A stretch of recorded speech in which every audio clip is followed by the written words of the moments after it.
Hello అండి. నేను మీ advocate Lokesh Reddy. ఈ రోజుల్లో మనం చూస్తున్నట్లయితే అప్పు ఇవ్వడం గాని, అప్పు తీసుకోవడం గాని చూస్తూ ఉంటాం. అంతకుమించి అప్పు ఇచ్చినప్పుడు బానే ఉంటుంది గానీ, అప్పు వసూలు చేసేటప్పుడు చాలా కష్టపడుతూ ఉంటారు. అప్పు తీసుకున్న వ్యక్తి గూడా అంతే. అప్పు తీసుకున్నప్పుడు బానే తీసుకుంటారు.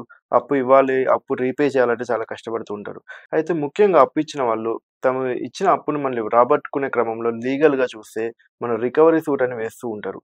అయితే ఈ రికవరీ సూట్ ఫైల్ చేసుకుంటే ఈ లోయర్ కోర్ట్‌లలో ఈ సివిల్ సూట్ ఇది. ఈ రికవరీ సూట్ ఫైల్ చేసుకుంటే మీకు దగ్గర దగ్గర 3-5 ఇయర్స్ కోర్ట్ చుట్టూ తిరుగుతూ ఉంటున్నారు. అయితే వీళ్ళకి చట్టంలో మనం చూస్తున్నట్లయితే ఆర్డర్ 37 సీపీసీ ప్రకారం సమ్మరీ సూట్ అనే ఒక కాన్సెప్ట్ ఉంది. ఈ సమ్మరీ సూట్‌లు మీరు ఫైల్ చేసినట్లయితే మీరు ఇరుపక్షాలు కోర్టుకొచ్చినప్పటి నుంచి 10 రోజులకు ఒక వాయిదాలాగా వేసి వితిన్ 3-6 మంత్స్‌లోనే కేస్ క్లోజ్ అయ్యే అవకాశం ఉంటుంది. నా సజెషన్ ఏంటంటే మీరు ఒకవేళ అప్పు ఇచ్చినట్లయితే ఆ అప్పు తీసుకున్న వ్యక్తి అప్పు తీసుకొని మీకు రీపే చేయకపోతే మీరు దగ్గరలో ఉన్న అడ్వకేట్‌ని సంప్రదించి ఒక లీగల్ నోటీస్ ఇష్యూ చేసి, ఒక 15 డేస్ టైమ్ ఇచ్చి, ఆ తర్వాత రికవరీ సూట్ వేసుకునే బదులు, ఈ సమ్మరీ సూట్ ఫైల్ చేసుకున్నట్లయితే, మీరిచ్చిన అప్పు మీకు త్వరగా వసూలయ్యే అవకాశం ఉంది. మీకు డిక్రీ గాని, జడ్జిమెంట్ గాని చాలా చాలా త్వరగా వచ్చే అవకాశం ఉంది. ముఖ్యంగా ఈ సమ్మరీ సూట్‌లలో వాయిదాలనేవి ప్రతి 10 రోజులకు ఒక వాయిదా వేస్తూ ఉంటారు.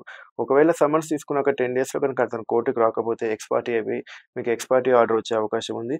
ఒకవేళ మీకు వచ్చిన తర్వాత కూడా వాళ్ళు కౌంటర్ వేసుకోవాలి అంటే లీవ్ టు డిఫెండ్ అనేసి ఒక పిటిషన్ వేసుకొని, ఒక ఐఏ వేసుకొని, అది ఎలో అయిన తర్వాతనే వాళ్ళకి కౌంటర్ గాని, రిటర్న్ స్టేట్‌మెంట్ గాని వేసుకునే అవకాశం ఉంటుంది.